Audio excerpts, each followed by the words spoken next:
call out ni Cuadrolas Casimero na matapang lang daw itong si Casimero pagdating daw sa social media. Pero wala pa naman daw itong napatunayan. Mukhang baliktad ata mga idol, no? Sino nga ba ang matapang sa social media mga idol?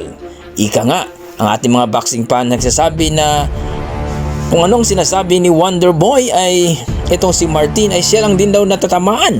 Ika nga ng mga boxing fans na si Wonder Boy o si Martin daw ang walang napatunayan pagdating sa boxing industry. Na kung saan mga idol, rank number 2 nga ito, pero hindi pa naman nagkampiyon. Piling kampiyon daw itong si Wonder Boy at gusto daw na kalabanin itong si Cuadrolas Casimero. Well mga idol, ayon sa ating mga boxing fans na ginamit lang daw itong si Casimero para pag-usapan itong si Wonder Boy. Kasi itong tutusin mga idol, wala pa nga taong napatunayan itong si Wonder Boy.